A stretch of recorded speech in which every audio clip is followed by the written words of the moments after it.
تو اعتکاف کا حکم ہے سنت مؤکدہ علی الکفایہ، اور کفایہ کا یہ مطلب ہے کہ پوری بستی میں سے کوئی ایک آدمی بھی اگر مسجد کے اندر اعتکاف کی نیت سے بیٹھ جائے تو سب سے یہ ذمہ ساقط ہو جائے گا۔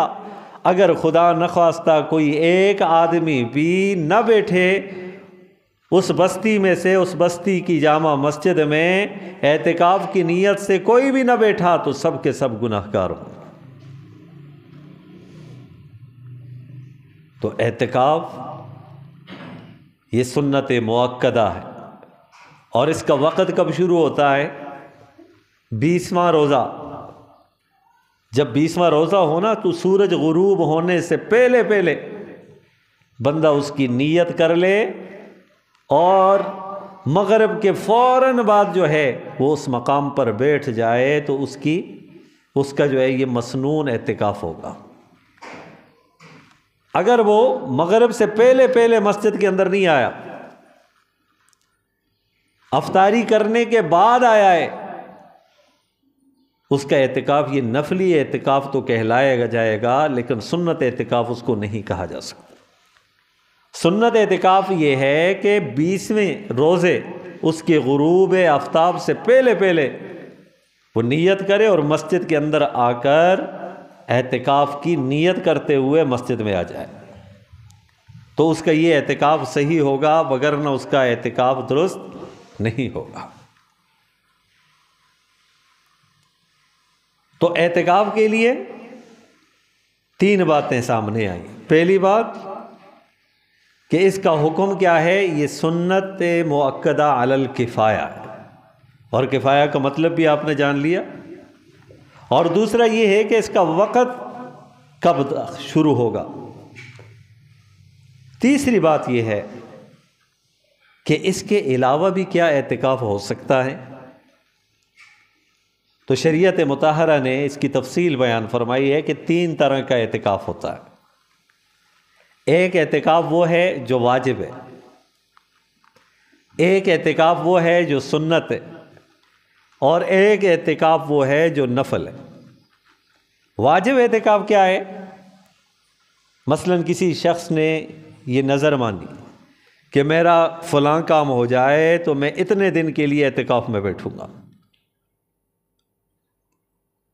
اتنے دن کے لیے میں اعتکاف میں بیٹھوں گا، تو اس کی یہ نیت کرنا یہ واجب اعتکاف ہے۔ واجب اعتکاف کا کیا مطلب؟ اب اس کا کرنا اس کے اوپر ضروری ہے، نہیں کرے گا تو گناہگار ہوگا، کیونکہ اس نے ایک زائد چیز کو اپنے اوپر کیا کیا ہے؟ لازم کیا ہے۔ اب اس کو پورا نہیں کرے گا تو گناہگار ہوگا، تو اس کا پورا کرنا ضروری ہے۔ اور سنت جو اعتکاف ہے اس کی تفصیل میں آپ کے سامنے بیان کر چکا ہوں کہ پورے محلے سے، اس بستی میں سے کوئی ایک شخص بھی آ کر مسجد میں اعتکاف کی نیت سے بیٹھ گیا تو سب سے ذمہ ساقط ہو جائے گا۔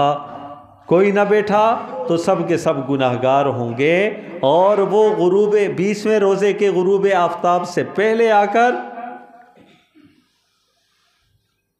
عید کا چاند جب نظر آ جائے اس وقت تک، یہ جو وقت کا دورانیہ ہے یہ مسنون اعتکاف ہے، اور اس کے لیے روزہ شرط ہے۔ بعض فقہا فرماتے ہیں کہ اگر کوئی روزہ دار شخص اعتکاف میں بیٹھ گیا، کسی وجہ سے اس کا روزہ ٹوٹ گیا، اب روزہ ٹوٹنے کی صورت میں روزے کی قضا بھی کرے گا، اور اس ایک دن جو اعتکاف ہوگا اس کی بھی قضا کرے گا۔ تو یہ مسنون اعتکاف ہے، اور ایک نفل اعتکاف۔ نفل اعتکاف اس کے لیے نہ روزہ شرط ہے، نہ اس کی تعداد شرط ہے، وہ کسی بھی وقت، وہ ہر وقت جب بھی آپ مسجد میں داخل ہوں تو اعتکاف کی نیت کر کے داخل ہوں۔ جب بھی آپ مسجد کے اندر آئیں، مسجد میں داخل ہو جائیں تو نیت کر لیں اعتکاف کی۔ تو جتنی دیر تک آپ مسجد میں رہیں گے اعتکاف کا ثواب پاتے رہیں گے۔ تو یہ نفلی اعتکاف ہے۔